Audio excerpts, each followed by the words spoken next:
Buenas tardes todos, ya tervetuloa, ego ime Samuel yatama ons hego, have a good one.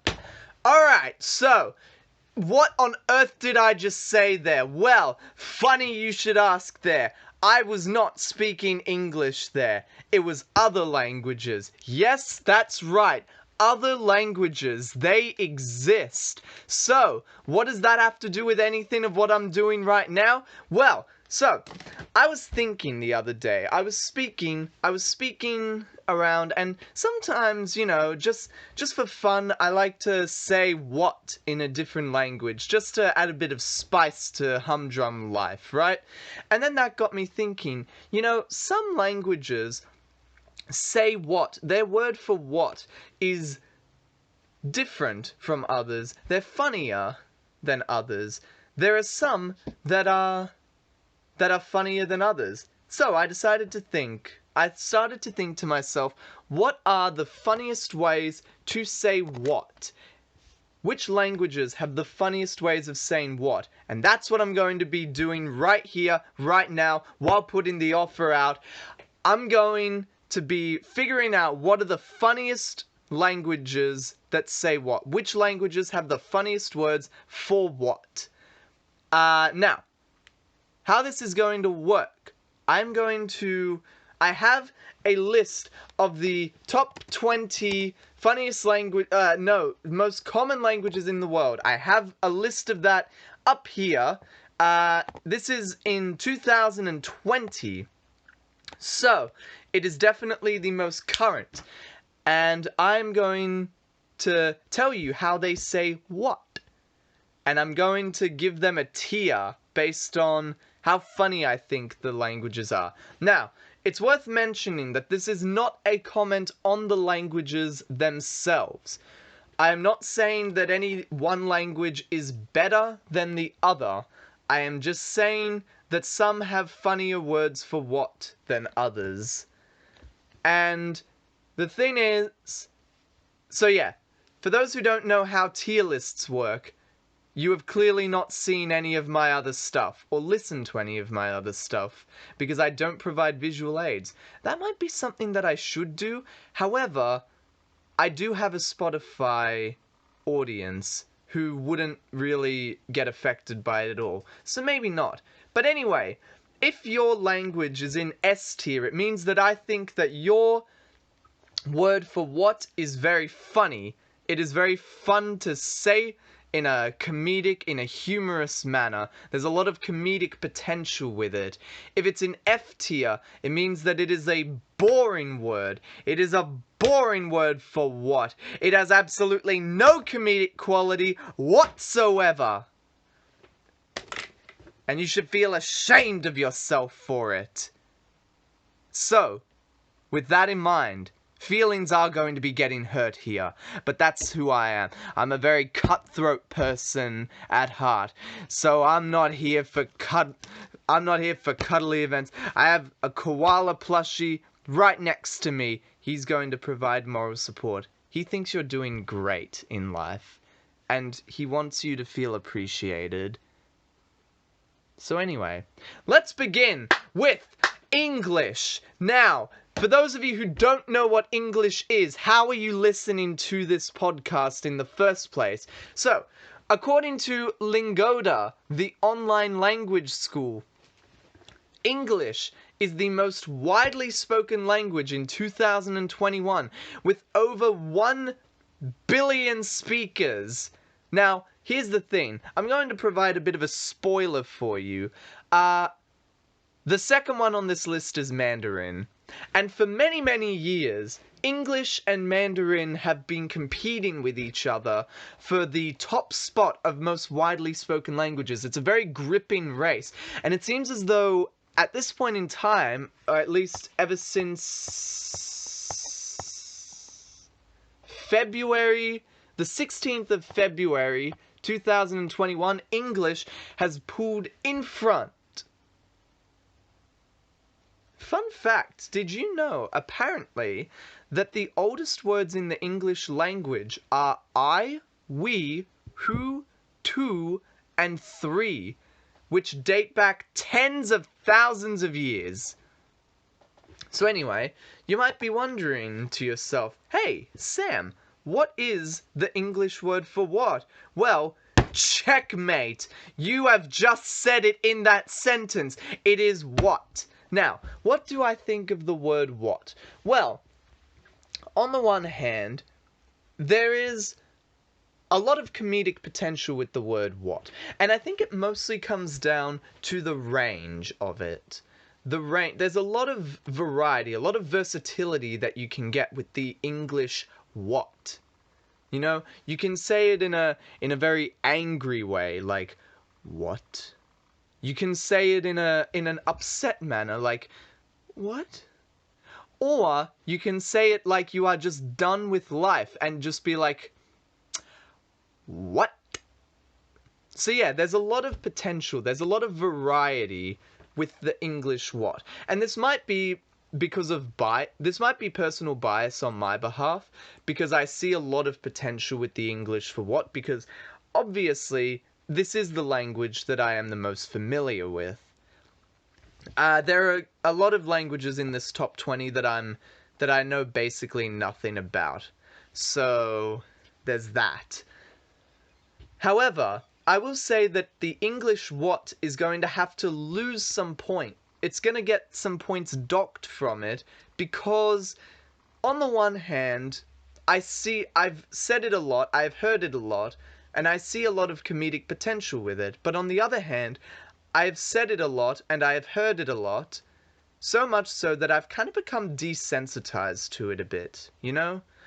It's kind of lost a bit of the impact that it could have. So, for that reason, I'm going to put the English what in B tier. I think that's a very fair place to put it. It's got a lot of variety, it's got a lot of potential, but it also is like, I suppose on the one hand it's kind of basic in some ways, you know? Which is why I think that B tier is perfect. B for basic. But in all seriousness, I would say that what is funnier more often than... It's funny more often than not. Which is why it's in B tier. So anyway, next we have the second most widely spoken language in the world, Mandarin. So, Mandarin, is, it has the largest number of native speakers of any language and is spoken by 70% of all Chinese speakers. That makes it the largest of all Chinese dialects thus far. And it also bears a lot of similarities with Cantonese, as far as I know anyway. However, Mandarin is obviously the more popular anyway. So, the interesting thing about Mandarin is that it is a tonal language, which basically means that like the meaning of a word will change depending on how you say it. So, to give an idea on what that exactly means is like, if I were to say, if English was a tonal language, and I said like, hello, with a downwards inflection, and that actually means hello. But like, if I were to say hello with an upwards inflection, and that means, the meaning then changes to like, are you going to leave? You know, that, as far as I know anyway, like, I don't really know much Mandarin at all, but as far as I know, that's kind of what it is like to be a tonal language. So anyway, the reason why I'm bringing this up is because this is essentially my explanation for why I'm probably going to butcher the pronunciation a lot. Pretty badly for this. So, I am sorry in advance. So, anyway, what is the Mandarin word for what? Well, I'm glad you asked. That word is shangma. Shangma. Let me just double check that is indeed correct. 什么 Shit, it wasn't an... I forgot the upwards inflection. Dang it! Anyway. 什么?什么 什么? Alright, so anyway. What do I think about this? What do I think about the Mandarin 什么?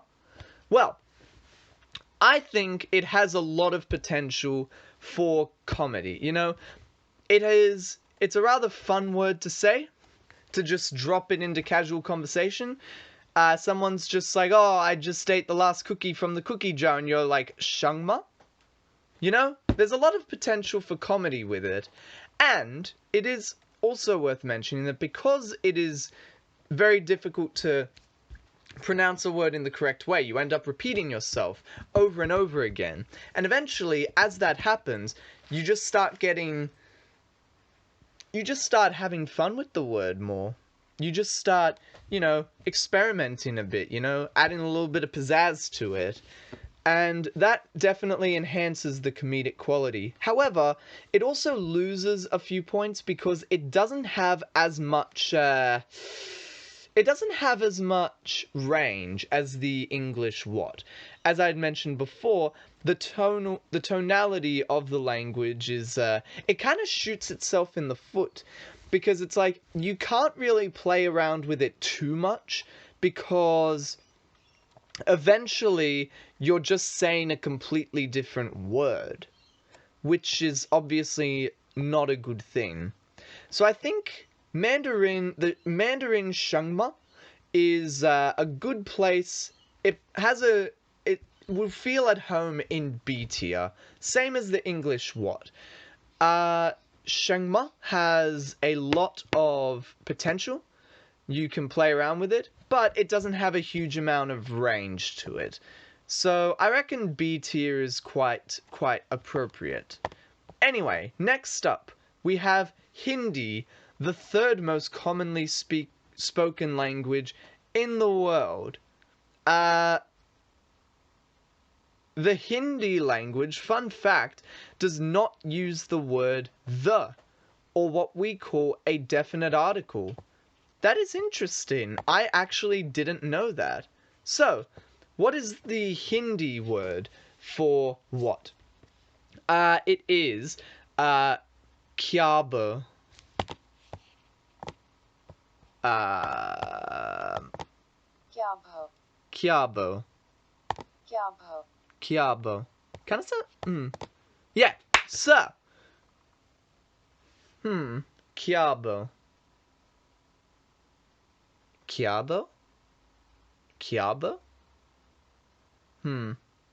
So, I suppose my thing with the Hindi kyabo is that in a way, like, there's something about it that's it kind of lacks a little bit of the pizzazz that the English and Mandarin variants had in the past.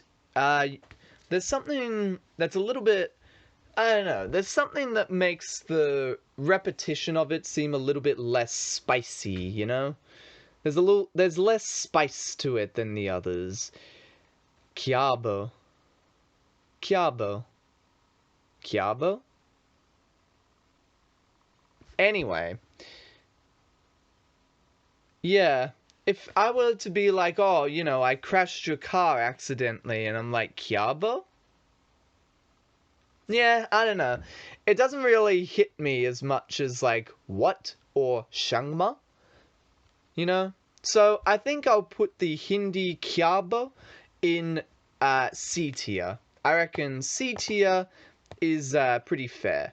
Now, I will admit, I don't really know much about Hindi, so, you know, call it as you like.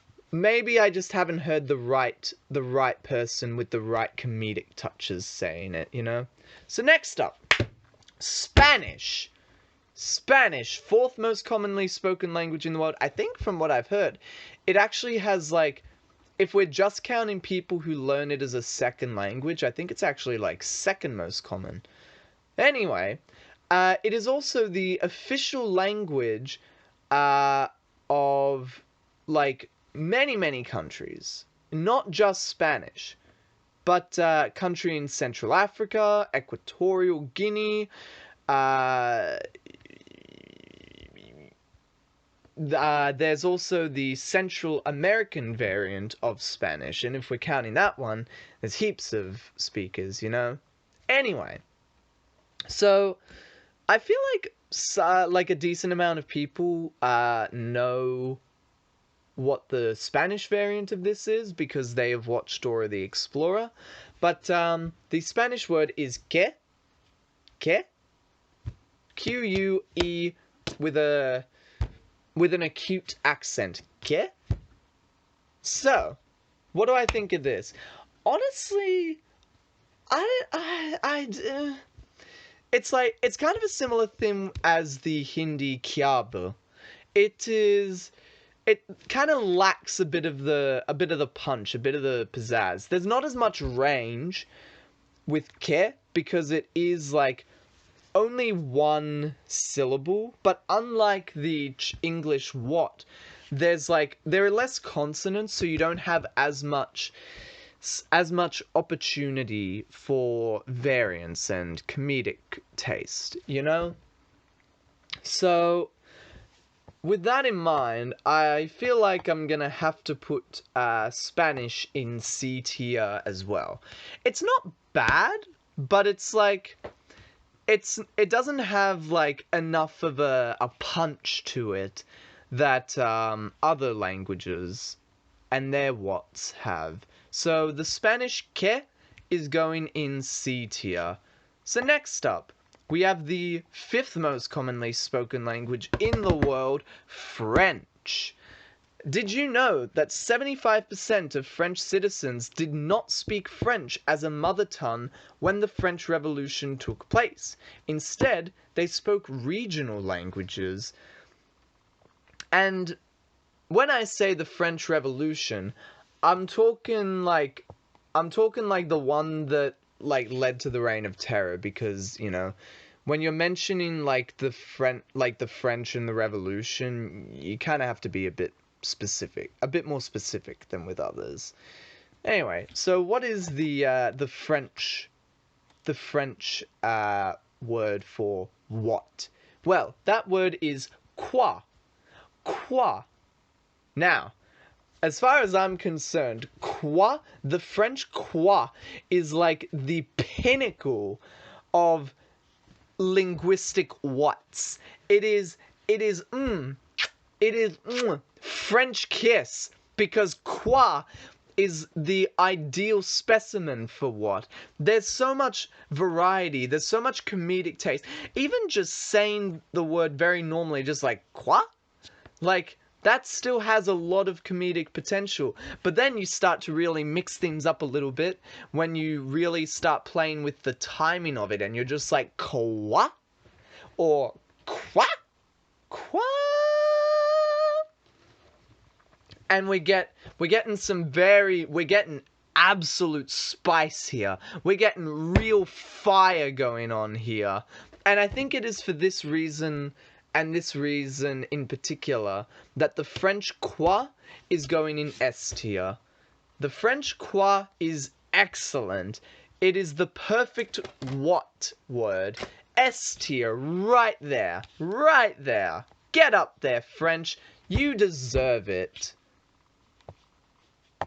So next up, we next have, okay, so forget the fun facts now. We're getting very serious here, because this website, from number 6 to 20, they just stop with all the fun facts, because I guess, you know, they're not as important anymore.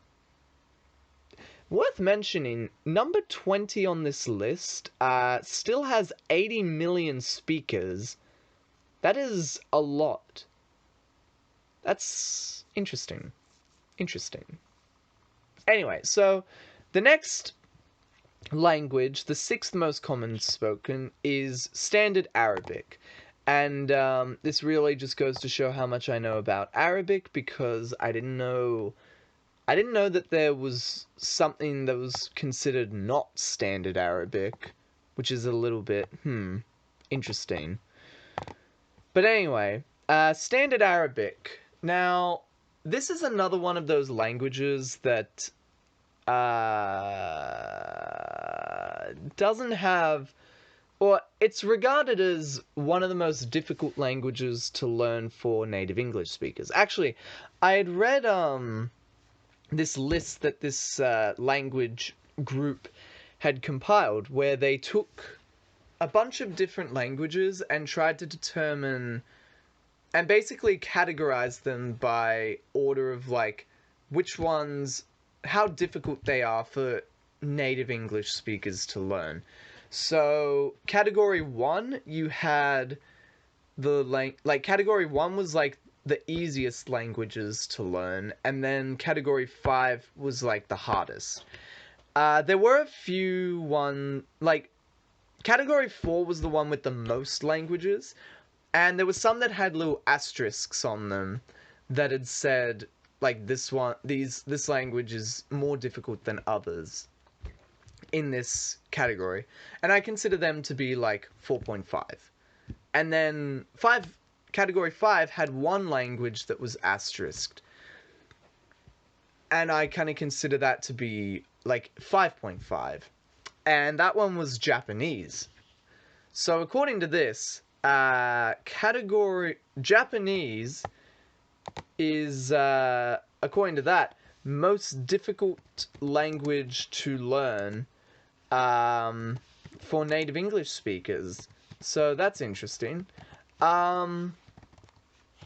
And Arabic, standard Arabic, was in category 5, along with Mandarin.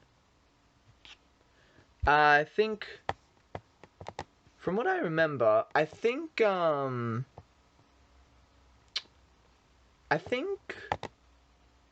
Hindi was category 4. Spanish and French were both category 1. Arabic was category 5. Anyway, so standard Arabic, the word for what in Arabic is Madha Alma. ماذا أوما Far out. Madha Alma. ماذا أوما Madha Alma.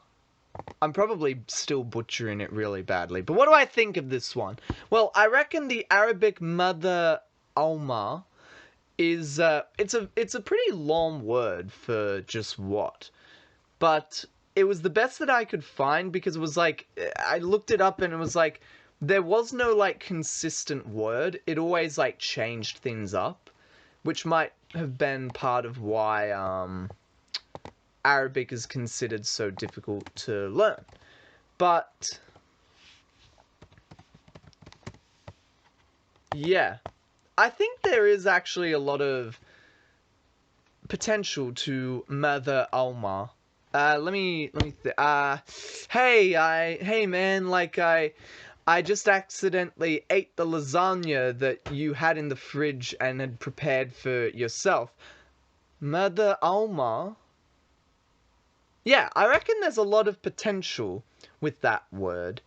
You know, there's a lot of comedic potential, and I'm sure that someone who understands Arabic better than me would be able to play with it a lot more. It definitely has more spice. It has a good amount of spice to that for me, you know?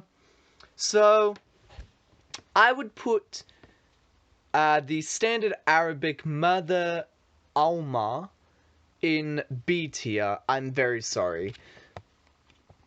But yeah, B tier. So next up, we have Bengali. Bengali, the 7th most common language in the world. And is it on this list? Let me find out. It is. So Bengali is in category 4. So it's considered like quite difficult to learn. So what is the Bengali word? It is ki.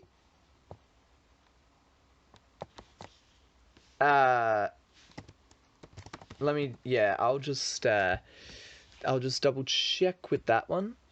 Key, yeah, key. So, key. What do I think of key? Key? Key? Key. I mean, it is just the word for, you know, key. However,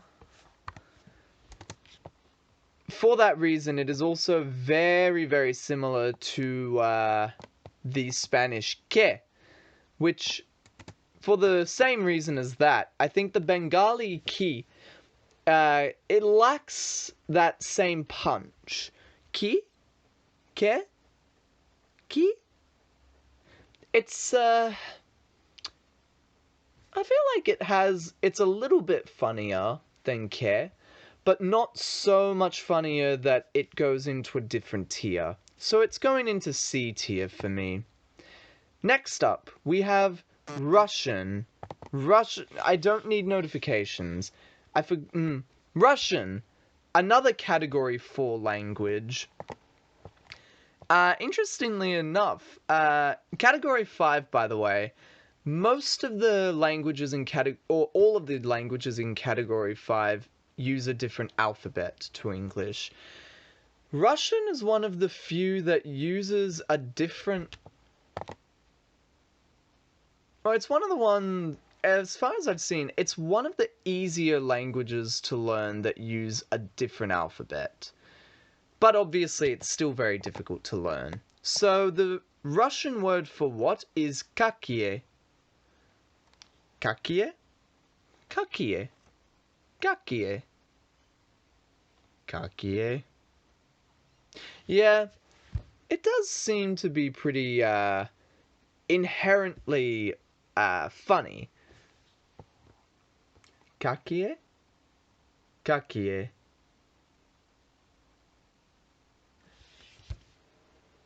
There is actually a lot of potential. I actually had the Russian kakie as a C tier, but the more that I say the word, I think it actually deserves to be in B tier.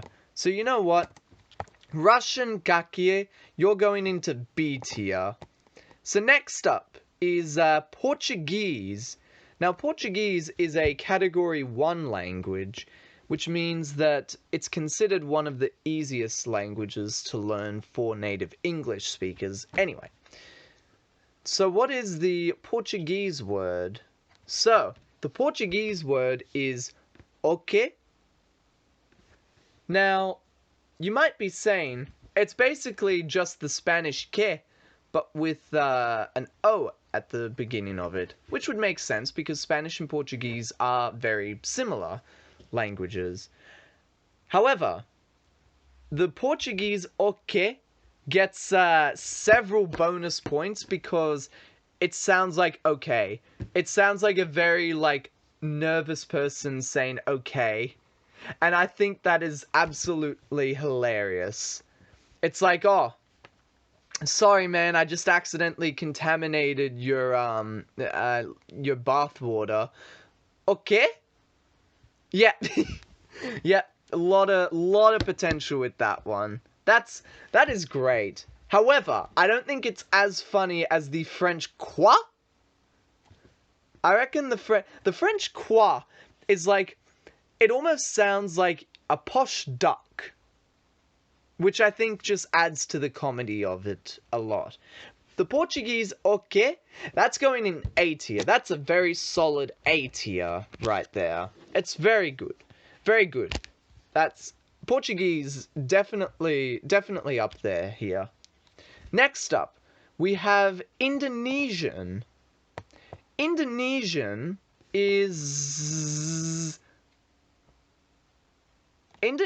actually a category 3 language, which means that it's kind of mid-tier. Yeah. And actually, as far as Asian languages go, it's, by the looks of it, it's actually one of the easier ones to learn for native English speakers. A lot of Asian languages actually are considered very difficult. In fact, all of the languages in Category 5 are basically dominated by Asian languages. So, yeah, Indonesian. Oh, like, actually, no, it's more like Austro-Asian, isn't it?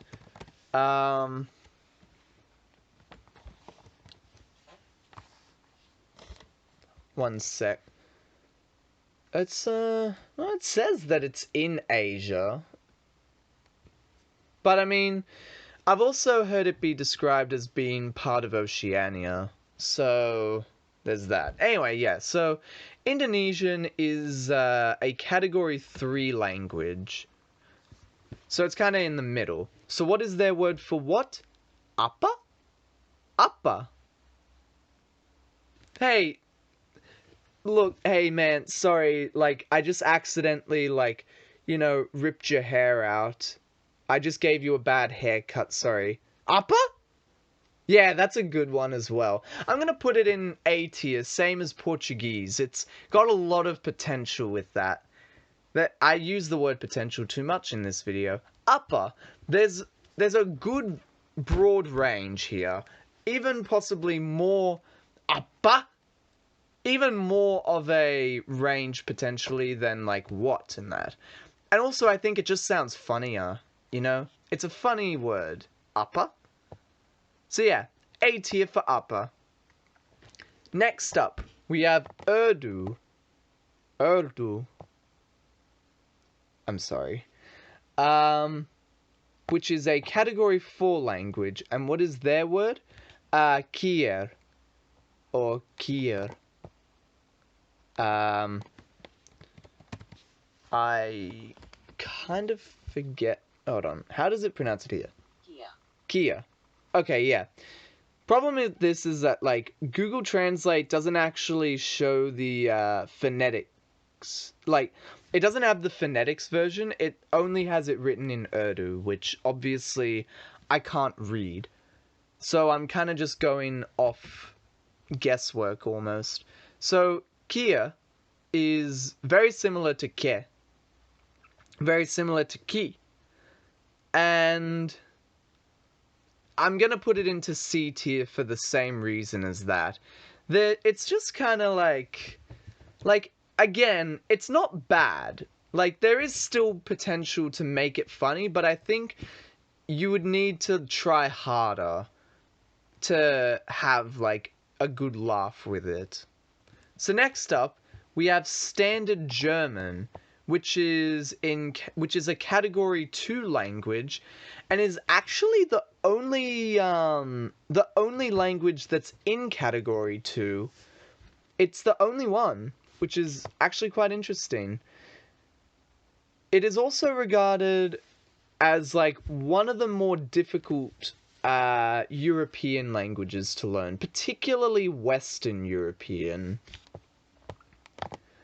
So, for those who don't know German, and for those who have never pretended to be a flamboyant German before in their life, which I don't know what weirdos don't do that in their life, but their word for what is was, which, as you can probably tell, is very similar to English, which makes sense because they are both Germanic languages, so it would make sense that they are very similar. So was.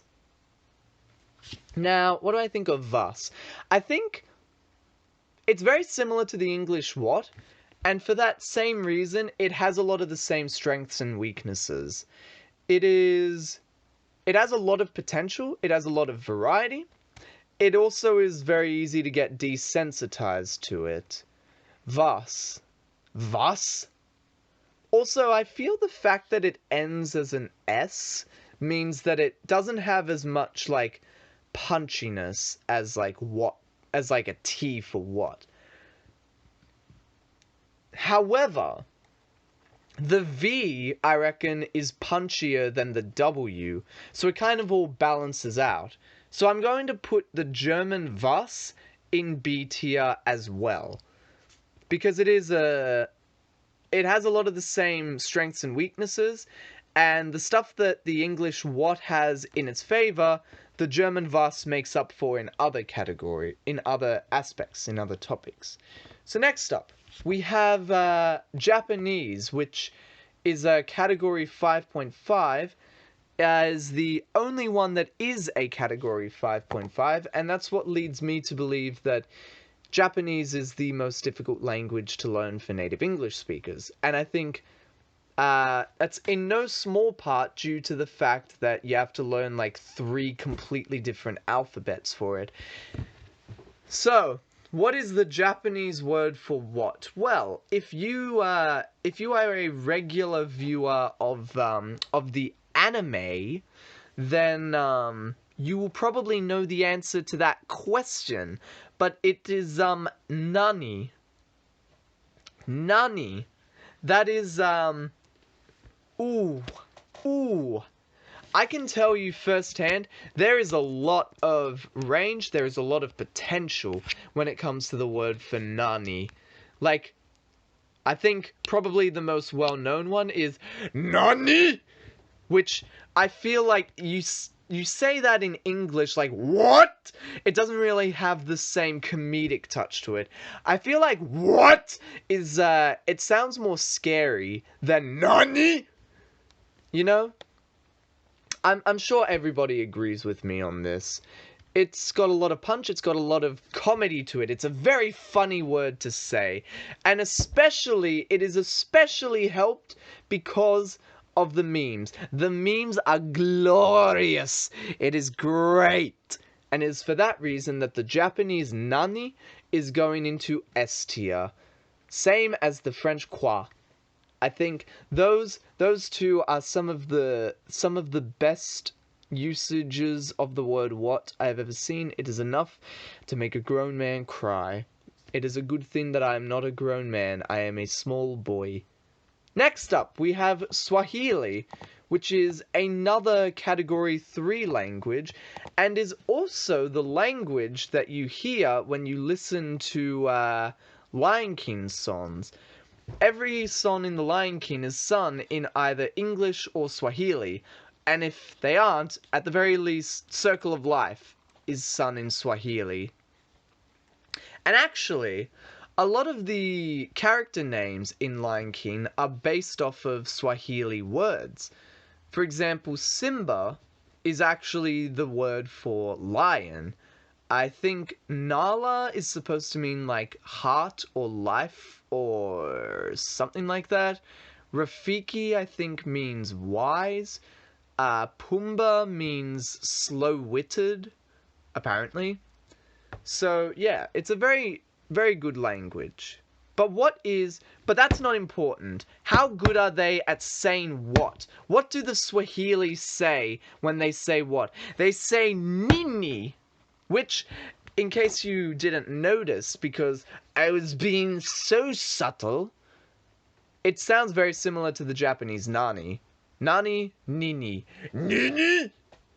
So, it has a lot of... It's very comedic for the same reasons.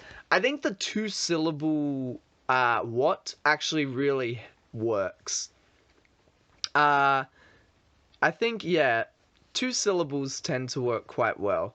And if it starts like, if there's a little bit of like, almost like repetition, although in Nini's case, it's total repetition, which I think actually makes it a tiny bit weaker than Nani, just because like Nini is just a bit like, However, it's just that one letter change that's really the only issue. It's still a very comedic word. It's very funny, and I reckon it is a very good candidate for A tier. So next up, we have Marathi. I don't actually know how it's pronounced. I think it's Marathi. I'm sorry if I'm wrong. Now this language actually isn't on this category list, at least not from what I've seen. Yeah, it is not. So I don't actually know how difficult this language is meant to be. But what I do know is how you can say what in Marathi. It is kaya. And now I'm going to run this through Google Translate because I probably got it wrong. Kai. Kai. Kai. Kai. Kai. Kai. Kai. Okay, so Kai is again there's a lot of languages that have their what starting with a k sound. It's interesting. But Kai, I think, suffers the same flaw that words like ke and kia do as well.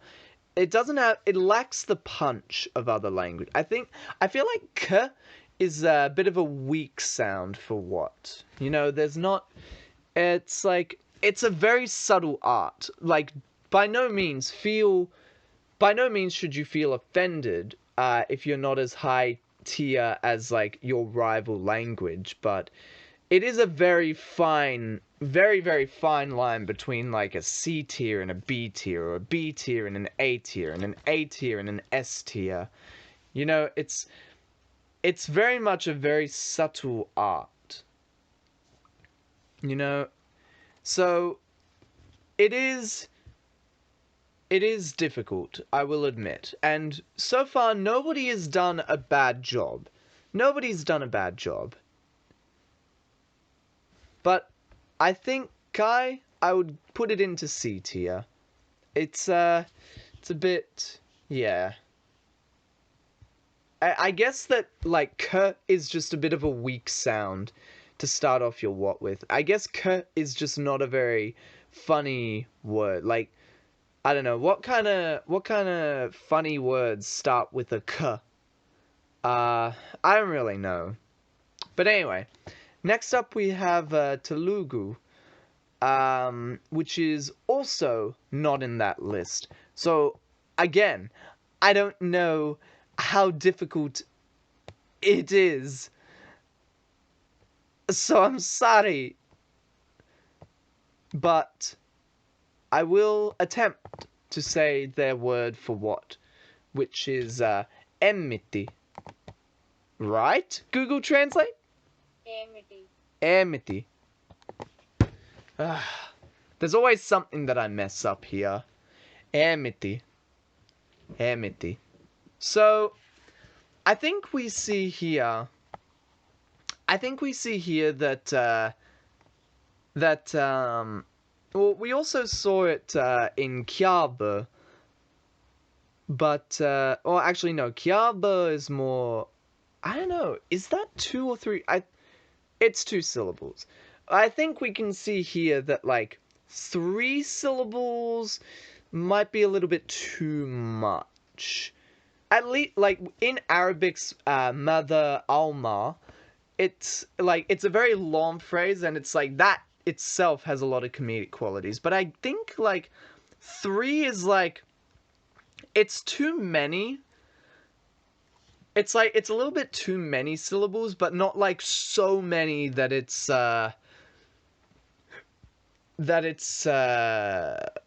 funny for that reason. Amity is it's very proper. I will give Telugu credit for it being a very proper word for what. But we're not here to decide who has the most proper word for what. We're here for funny. We're here for fun.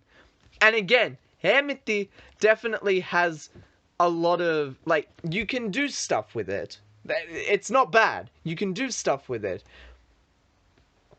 But it's quite proper. It sounds very professional. And as we know, you can't be professional and funny at the same time. It's just impossible. There's absolutely no way you can do it at all. Hence why I'm not very either. So, amity is going to go into C tier. But you do get credit for being very proper. Thank you, Telugu, for being civilized. So next up, we have Western Punjabi, which is Punjabi. Oh no, everything just got deleted. Okay, Punjabi. Is that seriously also not? Ah, dear. Is that also not on this? No, it is not. Punjabi isn't on this category list, so I have no idea how difficult it is, but considering what's in each category, I'm inclined to say that Punjabi would probably be in category 4. Just a guess. But anyway, the Punjabi word for what is P, which I'm going to put into A tier because I am a child, but I'm not going to put it into S tier because I am a child. P. P. I am a child. I find that funny, so it's going into A tier. But it's not as funny as like Kwa and Nani. So A tier is good for Western Punjabi.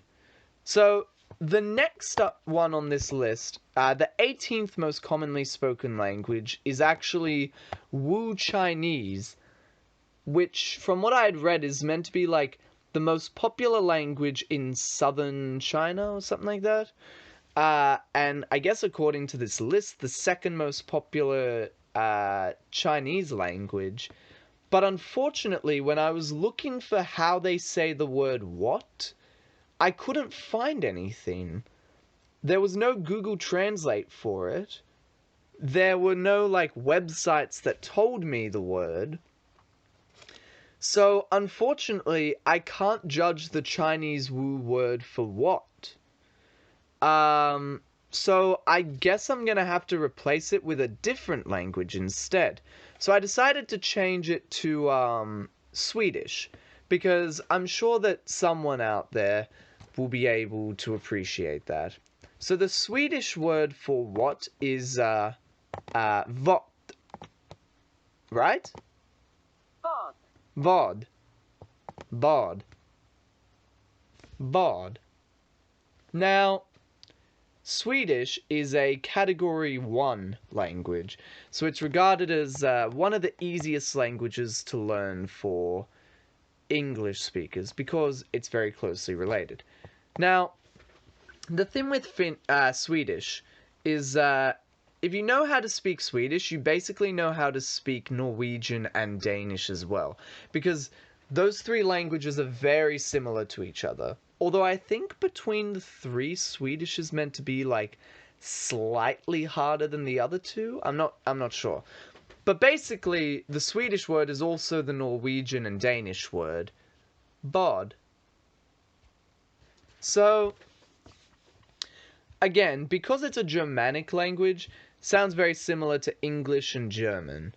So bod, I think it's in a similar camp as the others. It does things that are better than the others. For example, it kind of incorporates a bit of like, it's got the punchy beginning that German has, and a little bit, and a punchier ending than German does, but not quite as punchy as English with a T, bod. So, yeah, those three are all on very similar levels of funniness for what. There's a lot of potential here. We'll be watching their careers with great interest here. And I'm going to be putting the Swedish VOD in B tier. So next up, we have Tamil. I probably butchered the pronunciation for that. I'm sorry. But by the looks of it, Tamil is not. Yep, it is not on this list, which is a bit weird because it's apparently one of the oldest languages in the world that people are still speaking today. Hindi is a very recent language in India, but Tamil has its own grammar, apparently. I'm just getting this off of a comment that someone named Muhammad had made about it. Tamil, dang, it's a very, very similar, very similar stuff. It's a shame that it's not on it, because by the sounds of it, it's very good. But what do they have? What's the word they have for what? It is enna. Right? Inna. Inna. Okay. Enna. Okay. The writing for Tamil seems... there's something about the loops make it very interesting. Maybe I should do one for, like, alphabets. Maybe I should do a tier list for alphabets next time. That'd be interesting, I reckon. Anyway, so Enna. Enna? Hey, I broke your favorite childhood toy. Enna? Yeah, it's okay. It's not as punchy. It doesn't have the punch, it doesn't have the pizzazz, it doesn't have the spice as others do. But it's still okay. I think it might actually have a similar issue that Telugu has. Where it sounds very professional, almost too professional to be funny. But I'm sure that people can make the word funny. They just need to know the language properly. I am a baby when it comes to Tamil. So, I will put the Tamil enna in C tier for that reason. So, finally, we have Turkish. Turkish, the 20th most frequently spoken language in the world, with 80 million speakers. That's a lot. That's a lot of people. It's a category 4 language, so very difficult to learn. What is their word for what? Ne. Ne? Ne? Ne. Ne. So, okay, full disclosure here. When I first heard the Turkish ne, I was going to put it in C tier. Because it was very, like, eh. But then, the more I said it, the more it started to warm up to me. And the more I started to see the potential. The more I started to see the funniness of it. The more I saw the ha-has with ne. And the more I thought, you know what? C tier is actually too low for Turkish ne. So I'm going to put it in B tier instead. I look forward to see how the Turkish ne progresses in life. So that's what we're looking at here. It's been 53 minutes! I spoke about languages and the way they say what for 50 minutes! What? Okay. Well, I guess we have officially determined through science which languages have the funniest words for what. If you did enjoy, then I am very surprised by you. You have some weird tastes in content consumption, and I bid you all farewell. Until then, until the next time, have a good one, guys.